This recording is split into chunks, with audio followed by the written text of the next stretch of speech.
warahmatullahi wabarakatuh. Halo teman-teman semua, kembali lagi bersama saya Hani Hairunisa dengan NIM 18622015352. Oke teman-teman, di video kali ini Hani akan menjelaskan teori perilaku konsumen. Apa ya teori perilaku konsumen itu? Teman-teman mau tahu? Simak video Hani berikut ini. Terima kasih.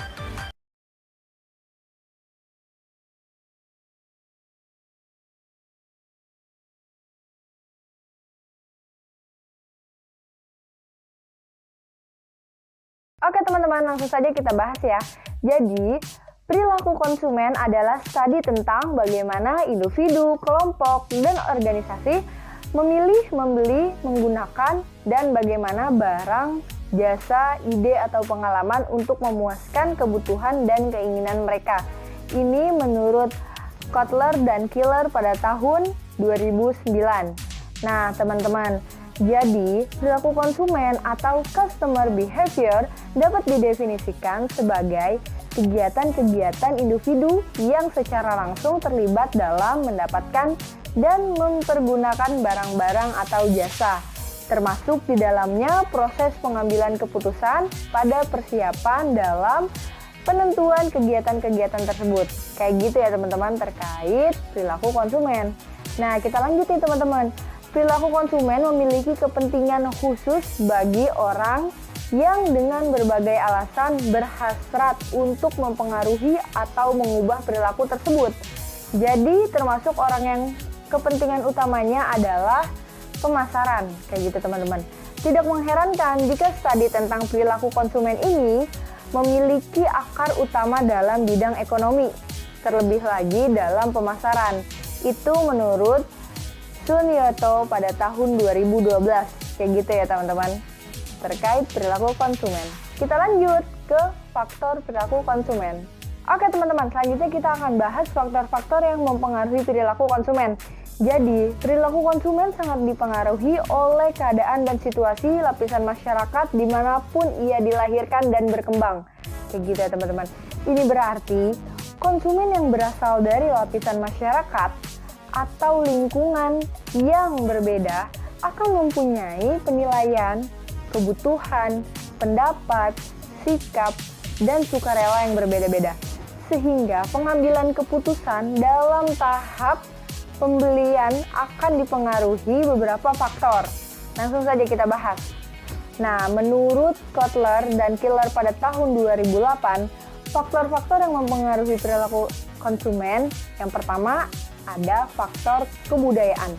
Jadi, faktor kebudayaan ini berpengaruh luas dan mendalam terhadap perilaku konsumen. Faktor kebudayaan ini dibagi lagi nih, terdiri dari yang pertama ini adalah budaya. Apa sih budaya? Jadi budaya ini merupakan penentu keinginan dan perilaku yang paling mendasar. Anak-anak mendapatkan kumpulan nilai, persepsi, dan preferensi dan perilaku dari keluarganya serta lembaga-lembaga penting lainnya. Kayak gitu ya teman-teman. Nah, yang kedua ini adalah sub budaya. Jadi, masing-masing budaya terdiri dari sub budaya yang lebih kecil yang memberikan banyak ciri-ciri dan sosialisasi khusus bagi anggotanya. Sub budaya terdiri dari kebangsaan, agama, kelompok ras, daerah geografis. Nah, kita bahas yang ketiga ya, yaitu kelompok sosial. Pada dasarnya, masyarakat memiliki strata sosial. Jadi, stratifikasi tersebut kadang terbentuk sistem kasta, di mana anggota kasta yang berbeda dibesarkan dengan peran tertentu dan tidak dapat mengubah keanggotaan kasta mereka. Kayak gitu ya teman-teman. Faktor yang pertama yaitu faktor budaya. Oke teman-teman, kita lanjut faktor yang kedua. Yang kedua ada faktor sosial. Jadi, perilaku konsumen juga dipengaruhi oleh faktor-faktor sosial seperti kelompok acuan, keluarga, serta status sosial. Kita akan bahas yang pertama yaitu kelompok acuan. Jadi, kelompok acuan seseorang ini terdiri dari semua kelompok yang memiliki pengaruh langsung atau tatap muka atau tidak langsung terhadap sikap atau perilaku seseorang. Nah, kelompok yang memiliki pengaruh langsung terhadap seseorang dinamakan kelompok keanggotaan. Kayak gitu teman-teman. Beberapa kelompok keanggotaan adalah kelompok primer seperti keluarga, teman, tetangga, rekan kerja yang berinteraksi dengan seseorang serta terus-menerus dan informal. Kayak gitu ya teman-teman. Nah, orang juga memiliki anggota kelompok sekunder seperti kelompok keagamaan, profesional, asosiasi perdagangan, dan cenderung lebih formal dan membutuhkan interaksi yang tidak begitu rutin. Kayak gitu teman-teman, terkait kelompok acuan. Yang kedua, tadi ada apa? Keluarga. Ya teman-teman, jadi keluarga adalah kelompok yang terdiri dari 2 atau lebih orang yang berhubungan melalui darah, perkawinan, atau adopsi, dan tinggal bersama. Keluarga merupakan organisasi pembelian konsumen yang paling penting dalam masyarakat. Kayak gitu teman-teman. Dan ia telah menjadi objek penelitian yang luas. Anggota keluarga merupakan kelompok acuan primer yang paling berpengaruh. Kita dapat membedakan antara 2 keluarga dalam kehidupan pembeli. Kayak gitu ya teman-teman. Keluarga orientasi terdiri dari orang tua, saudara kandung seseorang. Nah, dari orang tua seseorang mendapatkan orientasi atas agama, politik, dan ekonomi, serta ambisi pribadi, harga diri, dan cinta. Bahkan, jika pembeli tidak lagi berinteraksi secara mendalam dengan keluarganya, pengaruh keluarga terhadap perilaku pembelian dapat tetap signifikan. Jadi, pengaruh yang lebih langsung terhadap perilaku pembelian sehari-hari adalah keluarga progresif atau pasangan suami istri dan anak-anak. Kayak gitu teman-teman. Nah, tadi kita udah bahas kelompok acuan, keluarga. Yang ketiga ini ada status sosial. Jadi, kedudukan seseorang di masing-masing kelompok dapat ditentukan berdasarkan peran dan status. Peran meliputi kegiatan yang menghasilkan status. Dengan status sosial yang dimiliki seseorang di masyarakat, dapat dipastikan ia akan mempengaruhi pola atau sikap orang lain dalam hal perilaku, terutama perilaku pembelian. Kayak gitu ya teman-teman, terkait faktor sosial. Kita lanjut ke faktor selanjutnya. Yang ketiga yaitu faktor pribadi, yang termasuk ke dalam faktor pribadi yang A, usia dan tahap siklus hidup. Jadi, seseorang membeli sesuatu barang atau jasa akan berubah selama hidupnya. Kebutuhan ketika bayi hingga menjadi dewasa dan pada saat menginjak usia lanjut akan berbeda. Nah, selera seseorang pun dalam pakaian, perabotan, dan rekreasi berhubungan dengan usianya. Yang B yaitu pekerjaan dan lingkungan ekonomi. Ini maksudnya apa? Pola konsumsi seseorang juga dipengaruhi oleh pekerjaannya. Nah, seseorang misal pekerja buruh ya, akan membeli pakaian yang sesuai, sepatu kerja yang sesuai, kayak gitu teman-teman. Sedangkan seorang direktur perusahaan akan membeli pakaian mungkin yang mahal, terus juga kendaraan yang mahal, kayak gitu teman-teman. Nah, yang C ada gaya hidup. Nah, maksudnya apa? Gaya hidup seseorang adalah kehidupan sehari-hari yang dinyatakan dalam kegiatan, minat, dan pendapat atau opini yang bersangkutan. Jadi, gaya hidup melukiskan keseluruhan pribadi yang berinteraksi dengan lingkungannya. Gaya hidup mencerminkan sesuatu yang lebih dari kelas sosial di satu pihak dan kepribadian di pihak lain. Kayak gitu ya teman-teman. Yang D, kepribadian dan konsep diri. Maksudnya apa? Jadi setiap orang memiliki kepribadian yang berbeda dan akan mempengaruhi perilaku pembelian.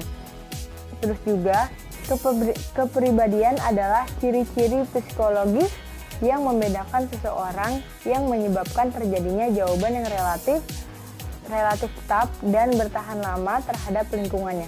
Sedangkan konsep diri dibagi menjadi 2, yaitu konsep diri ideal, bagaimana ia memandang dirinya sendiri, dan konsep diri menurut orang lain, bagaimana pendapat orang lain memandang dia.